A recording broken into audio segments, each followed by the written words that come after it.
everyone, welcome back to Sound Of. I'm your host, Danny, diving into Hot Fuss by The Killers. Can you believe it's been 20 years since this album first dropped? Yeah, it took me 2 decades to finally sit down and give this iconic album the review it deserves. Well, I guess better late than never, right? Well, let's laugh a bit at my snail's pace and celebrate the anniversary of an album that, honestly, hasn't aged a day. So buckle up. This is going to be a fun ride back to 2004 with the classic that still feels as fresh as ever. Hot Fuss burst into the scene in the early 2000s, wrapping us in a blast of synth rock that was all about the bright lights and big sounds. This debut album was more than just a collection of tracks.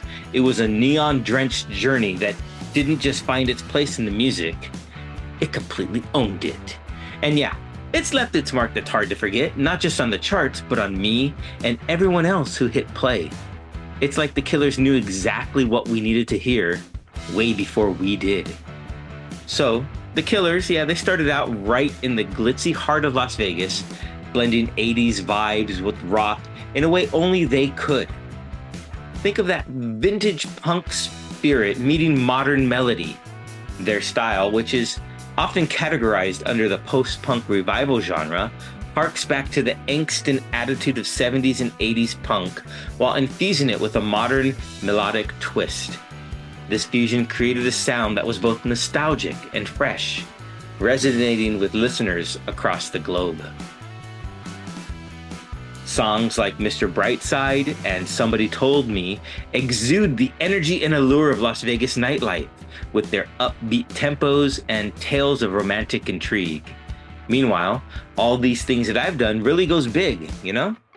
It's like reaching for something way beyond.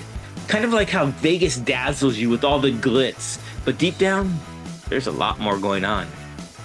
It's all about looking for what really matters beneath all the flash. Growing up in Vegas certainly left its mark on Hot Fuss. It sprinkles a bit of the city's glam and grit into every single track. It's kind of like each song takes you on a Vegas night out, full of stories and neon lights. Quick detour before we jump into the songs though. Ever wonder what post-punk revival really means? Well, it's all about bringing back the edgy punk vibe, but with a fresh twist. Emerging in the late 90s and early 2000s, this genre resurrected the disenchanted spirit of punk music, marrying it with a variety of influences, from new wave to indie rock.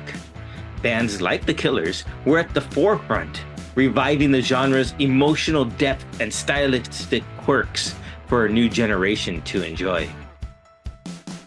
Alright, well, let's dive into the tunes that hit me hard, in all the best ways.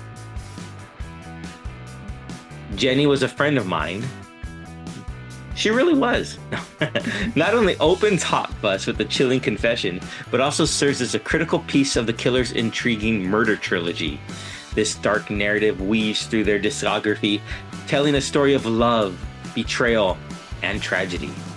The trilogy, which unfolds a complex relationship ending in despair, showcases the band's storytelling prowess, beginning with this gripping track that sets the stage for a deeper exploration into the emotional turmoil and consequences of a doomed romance. Now you're probably wondering, what are the other tracks of the trilogy, huh? Well, first there is Leave the Bourbon on the Shelf, which appears on the band's B-Sides and Rarities album, Sawdust. It introduces the story as it depicts the beginning of the end of a relationship, with the protagonist drowning his sorrows in alcohol as he deals with heartbreak and betrayal. It's followed by Midnight Show, a track from Hot Fuss. This track continues the narrative, describing the protagonist's actions leading to the murder of his former lover. The song captures the dark, impulsive decision that leads to the tragic climax of the story. Jenny Was a Friend of Mine presents the protagonist's interrogation by the police, where he insists on his innocence despite the evidence against him. It reveals his denial and the emotional turmoil following the events depicted in the other songs. Now, you might think this is just some wacky fan theory, but Brandon Flowers has indeed acknowledged the existence of the Murder Trilogy within the music. In an interview during their 2004 promo tour, he reviewed that Jenny Was a Friend of Mine serves as the concluding narrative of this trilogy, which spans, of course, across their songs to tell a unified story of a turbulent relationship culminating in tragedy. This trilogy showcases the band's ability to craft complex narratives within their music, blending their dynamic sound with storytelling that explores themes of love, betrayal, and the dire consequences of both. Transitioning into Mr. Brightside, the energy shifts to the raw emotion of jealousy and paranoia. Its infectious melody belies the pain of unrequited love, capturing the universal experience of watching from the sidelines, heart in hand.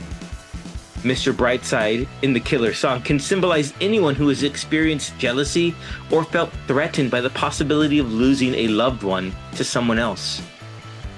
The song captures universal feelings of insecurity and the painful imagination of infidelity, making the character relatable to many listeners who have found themselves in similar emotional states.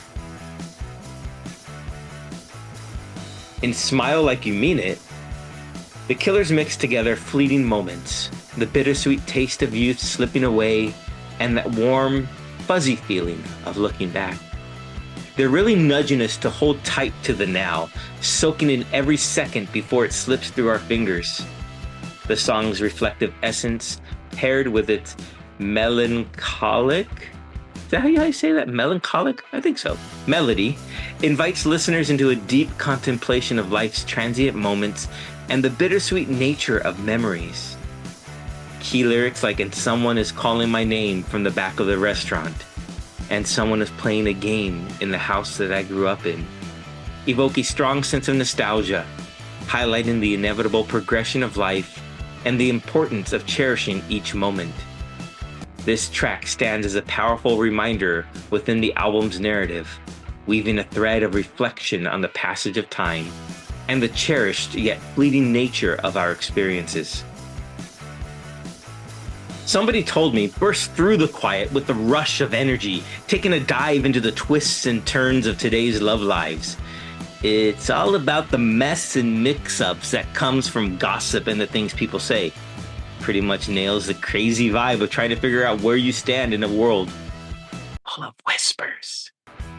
The song reflects on the challenges of navigating love and attraction under the scrutiny of gossip, capturing the essence of misunderstanding and the impact of external opinions on personal connections. A standout set of lyrics that encapsulates this theme is "Somebody told me you had a boyfriend who looked like a girlfriend that I had in February of last year." These lines highlight the confusion and blurred lines in relationships, emphasizing the song's exploration of identity and the influence of rumors. It's a track that questions as much as it declares, pulsating with the confusion of modern love.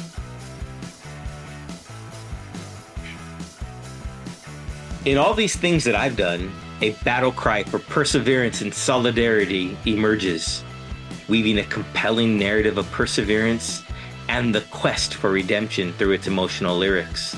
Opening with a plea for inclusion in time of desperation, the song quickly evolves into an anthem of self-awareness and growth, insisting on the unchanging essence of the protagonist amidst life's tumult. It talks about how much we crave support and recognition, especially when we're dealing with the pain of a broken heart and trying to find our way. It really shines a light on how tough it can be to keep looking for the right path when you're feeling lost and worn out. The iconic refrain, "I got soul, but I'm not a soldier," embodies the song's core message of resilience and moral fortitude. This powerful statement acts as an exclamation, capturing the essence of perseverance against life's challenges. It resonates with listeners, especially me, offering a declaration of inner strength amidst adversity. You can't help but feel motivated and strengthened. Through its exploration of human vulnerability and the indomitable spirit, this song invites reflection on personal battles and the universal journey towards understanding and acceptance. making it an enduring anthem of the human condition and my personal favorite track on this album. In Andy, You're a Star, the Killers masterfully explore the emotional intricacies of teenage longing and idolization within the competitive atmosphere of high school. This track reveals the raw edges of unrequited love and distant admiration, articulating the vivid narrative of internal jealousy and isolation felt by an observer captivated by Andy, a high school athlete. The observer's mixed feelings of longing and envy, coupled with the poignant lyrics, underscore the loneliness and misunderstandings characteristics of youthful desire. This perspective allows listeners to deeply connect with the song, making Andy, You're a Star a profoundly relatable and underrated examination of adolescents' emotional landscape. Also, this voyeuristic viewpoint allows listeners to delve into the complex emotions associated with idolizing someone who seems unattainable, reflecting on the themes of isolation and the desire for recognition or acknowledgement from the object of their admiration. Believe Me, Natalie delves into themes of mortality, aspiration, and the fleeting nature of youth. Through its lyrics, the song addresses Natalie, urging her to recognize the urgency of living fully amidst the realization of life's brevity. A notable line, "Believe me, Natalie. Listen, Natalie. This is your last chance," encapsulates the song's message of seizing the moment and the importance of embracing life's opportunities before it's too late, highlighting the song's reflective and motivational undertones. Midnight Show by the Killers dives into the darker side of love and obsession, portraying a narrative that escalates to a dramatic and possibly tragic conclusion. The essence of the song is captured in the tense and foreboding atmosphere it creates, speaking to the dangerous consequences of unchecked desire. Lyrics from the song hint at a clandestine encounter that takes a dark turn, reflecting the song's theme of a love that consumes and destroys. The line, "I took my baby's breath beneath the chandelier of stars and atmosphere," metaphorically suggests a pivotal moment of intensity and finality, embodying the song's exploration of passion's darker facets. Now, closing with Everything Will Be Alright, it offers a stark contrast to the rest of the album, with its slower tempo and introspective mood. It serves as a soothing conclusion to the album's exploration of themes such as jealousy, heartbreak, and existential angst. The song provides a sense of closure and hope, suggesting that despite the tumultuous journey, there's light at the end of the tunnel. This track exemplifies the band's versatility and ability to convey complex emotion, leaving listeners with a lingering sense of optimism. In Everything Will Be Alright, the album offers a final note of solace and reassurance.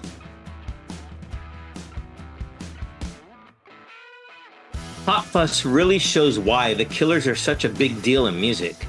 They've got this killer mix of post-punk and indie rock that totally captured the vibe of the early 2000s. This album wasn't just their ticket to fame, it changed the game for music at that time. And Mr. Brightside, the moment that song hit, it was like an electric shock. That rush, that feeling of being totally alive, it's something special. It's like the Killers knew how to hit right where it counts, blending personal tales with universal truths. They managed to echo the big stuff, our hopes, dreams, and the drama of our times, all while keeping it super relatable. So in wrapping up Hot Fuss, it isn't just an album, it's a milestone, perfectly mixing edgy sound with raw, real emotion. It's proof that the Killers didn't just land in the scene, they owned it, creating an unforgettable soundtrack for our lives. So I'm curious, what tunes from Hot Fuss stuck with you? Have you ever found yourself belting out Mr. Brightside at the top of your lungs? Connect with me on social media or drop a comment on whichever platform you're listening to this on. And thank you for joining me on this sonic journey. Remember, It's not just about listening, it's about feeling the music. Let it move you until we meet again. This is Sound Of.